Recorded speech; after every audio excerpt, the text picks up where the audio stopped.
السلام علیکم ورحمۃ اللہ وبرکاتہ۔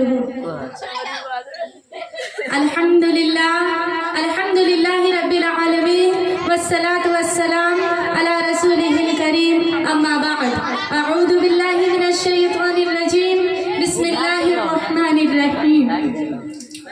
یا ایہا الذین آمنوا لا تتبعوا خطوات الشیطان ومن یتبع خطوات الشیطان فإنہ یأمر بالفحشاء والمنکر۔ معزز و معکر صدر اجلاس، مشفق اساتذہ کرام، حکم صاحبان، سامعین و سامعات، آج کے اس 5واں تقریری انعامی مقابلہ و بیداری اجلاس عام میں جس موضوع پر لب کشائی کرنے کی جسارت کر رہی ہوں وہ ہے آج کا بگڑا ہوا معاشرہ اور ہماری ذمہ داریاں۔ بارگاہ عزتی میں دعا کیجیے کہ خالق کائنات مجھے صحیح بات کہنے اور تمام امت مسلمہ کو اس پر عمل کرنے کی توفیق دے۔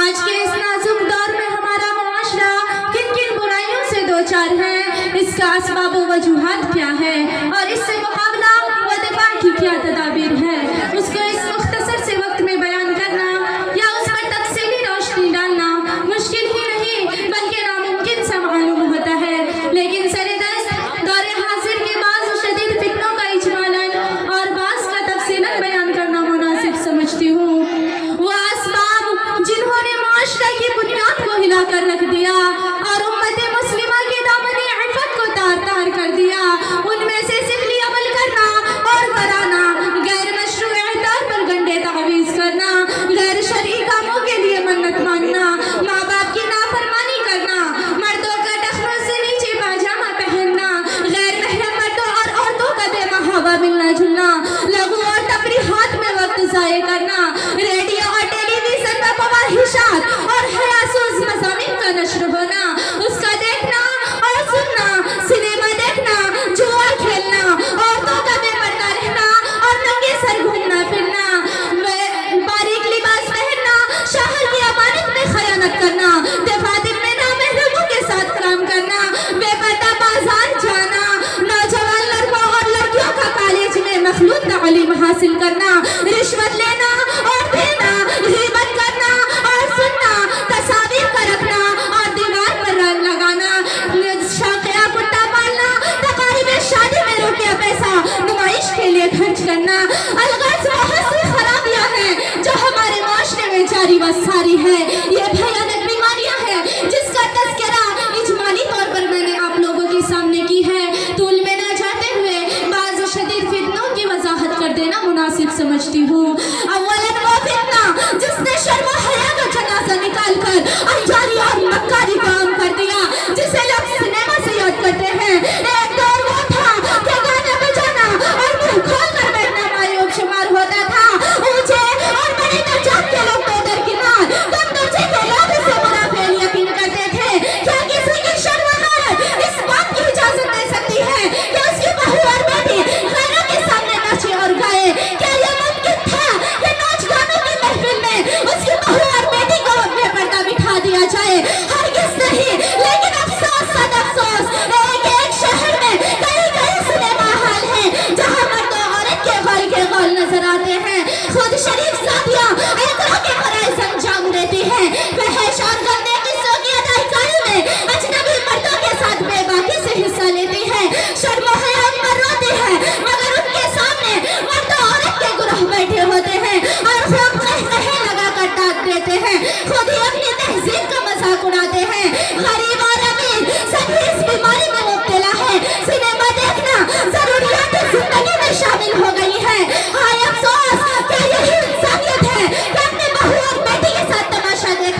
होते हैं।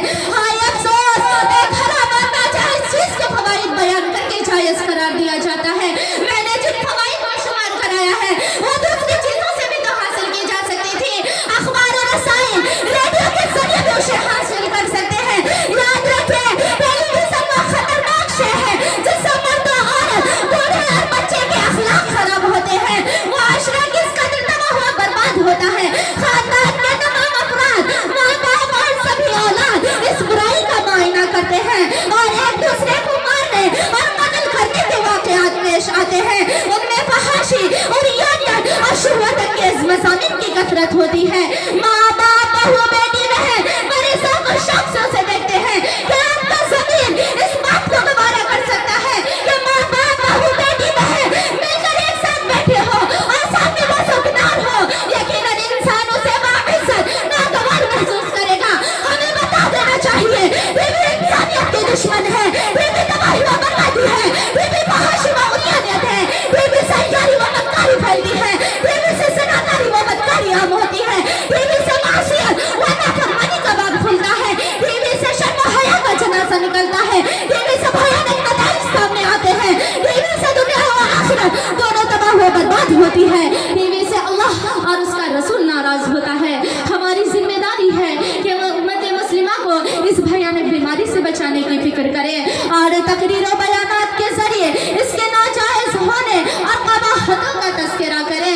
तस्नीफात व तालीफात में टेलीविजन और सिनेमा से बचने की तालीम दे। आकाए दो जहां सल्लल्लाहु अलैहि वसल्लम की जिंदगी और सीरत इनके सामने रखे जो कयामत तक आने वाली दुनिया के लिए नमूना है और अपने घर, खानदान, रिश्तेदार और मुतअल्लिकीन में इस वबाई अजीम को जन्म ना लेने दे और अखबार और रसाइल शाये करके मुआशरा को इस्लाह मुआशरा का दर्स दे। हजरात, बर्बादी गुलिस्तान करने को बस एक लुल्लू काफी था, बर्बादी गुलिस्तान करने को बस एक लुल्लू काफी था। हर शख्स को ये बैठा है अंजाम गुलिस्तान क्या होगा।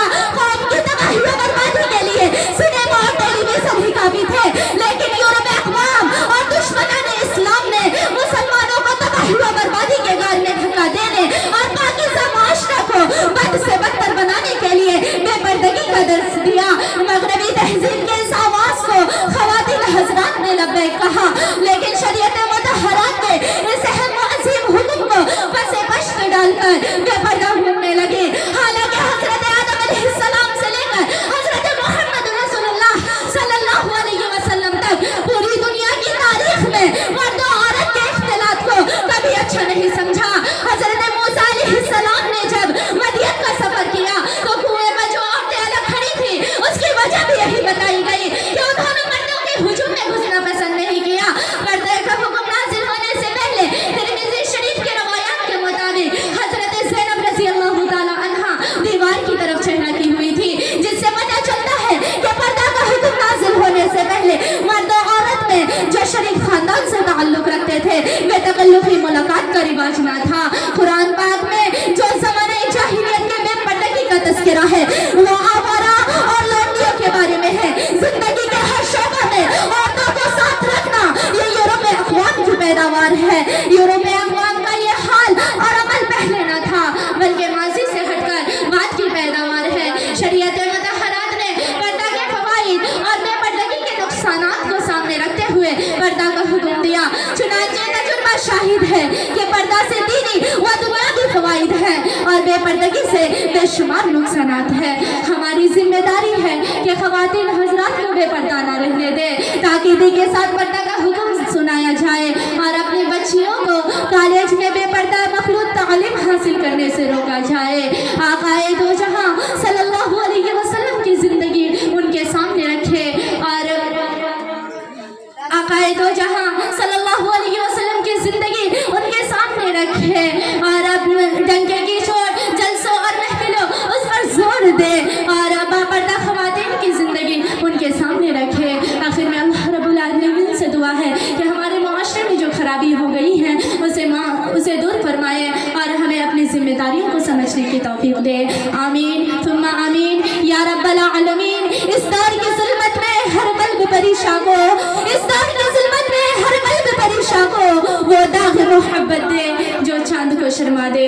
आखिर दावा للہ رب العالمین، والسلام علیکم ورحمۃ اللہ وبرکاتہ.